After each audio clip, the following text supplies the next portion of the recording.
Bonjour à vous, chers choisis de Jésus. Aujourd'hui, Jésus nous enseigne à travers le message 113 du premier volume à avancer sans savoir où il nous conduit. Mon tout petit, avance et au fur et à mesure que tu avanceras, les barrières tomberont les unes après les autres. Ne te trouble pas, apprends à me faire confiance, je suis toujours avec toi. J'ai remarqué que c'est un peu, avec le Seigneur, c'est un peu comme le soir lorsque nous prenons notre véhicule et que nous avons des phares sont allumés. Ça nous permet d'avancer, mais ça ne nous indique pas la route, toute la route qu'on va avoir à accomplir, non plus là où ça va nous rendre. On ne le voit pas.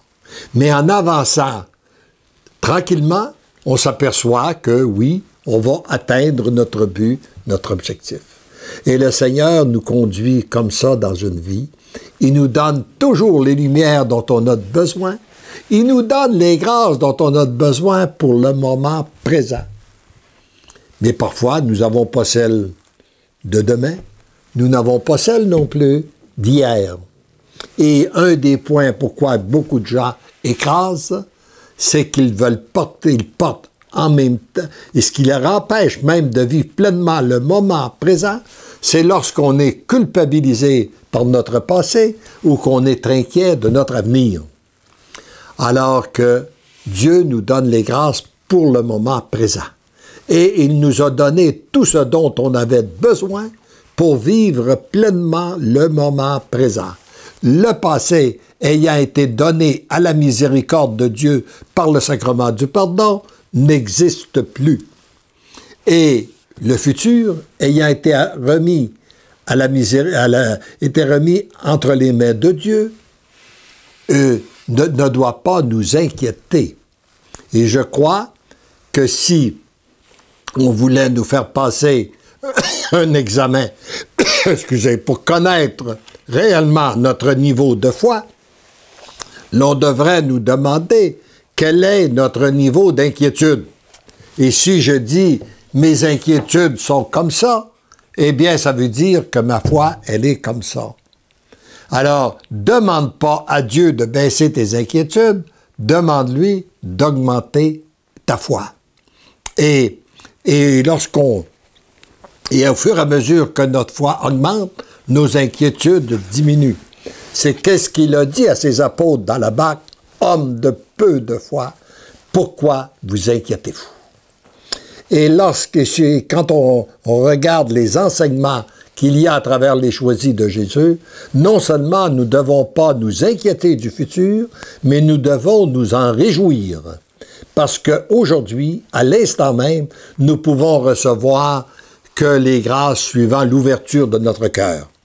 Mais parce qu'aujourd'hui, je lui donne mon oui, mon cœur s'ouvre et qu'en recevant son amour, mon cœur se dilate. Si bien que demain, je pourrai en recevoir davantage que je peux en recevoir aujourd'hui. Après-demain, je pourrai en recevoir encore davantage. Et il semble que ça va être comme ça pendant toute l'éternité. Plus notre cœur est ouvert, plus nous pouvons recevoir de son amour. Alors donc, on n'a pas à s'inquiéter. On a tout simplement à lui faire confiance. Savoir qu'il est toujours avec nous. Même si ces choses matérielles sont sans importance, je suis avec toi et je m'occupe des moindres détails. Cela me rappelle un vécu dans mon bureau d'assurance, alors que je venais d'aller au mont Mégantic et on nous avait dit ce qui s'observe dans la création. On m'avait dit que d'après les savants, il y avait au moins 1 milliard de planètes et d'étoiles dans notre galaxie. Et qu'il y avait autant de galaxies qu'il y avait d'étoiles et de planètes. Ça veut dire qu'il y avait 1 milliard de galaxies. Et moi, je me retrouve dans mon bureau et je crie vers lui, je prie pour qu'il vienne m'aider à régler mon problème.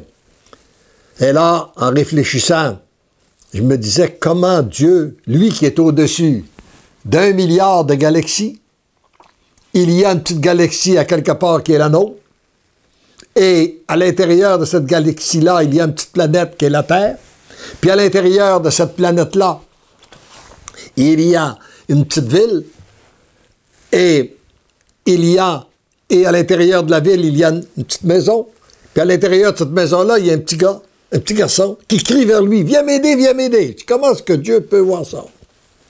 Et l'image que j'ai eue, j'ai dit, il doit voir ça de la même façon que lorsqu'on a eu un enfant, lorsqu'on voit un enfant de 2 ou 3 ans qui a une boîte de carton et qui dit, « Papa, viens faire une maison avec moi. » Tu dis, une maison, quelque chose qui va aller aux poubelles. « Oui, mais papa, viens m'aider, on va faire une maison. » Là, les couteaux, les ciseaux, le scotch-tape, puis là, on fait des petites portes, des petites fenêtres.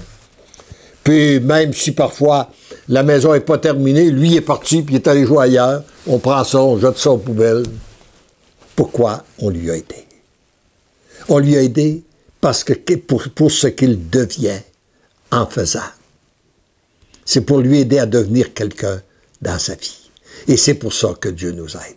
Dans toutes nos choses matérielles. C'est pas l'importance de notre entreprise. C'est pas l'importance de nos biens matériels. C'est pas ça, c'est qu'il nous aide, il vient nous aider pour que nous prenions conscience qu'il est avec nous et que nous puissions devenir, qu'il veut faire de nous des êtres d'amour. C'est pour ça qu'il nous aide. Alors donc, puis qui s'occupe des moindres détails. Je te veux tout à moi. Continue à demeurer à mon écoute. Je te guide. Comme une mère guide son tout petit. Voyez-vous toujours la tendresse de Dieu, hein? Il nous guide comme une mère guide son tout petit. Tu deviens l'amour, tendrement, je t'aime. Et c'est qu'est-ce qu'il vous redit à chacun de vous qui m'écoutez. Je te guide comme une mère guide son tout petit. Tu deviens l'amour et tendrement, je t'aime. Amen.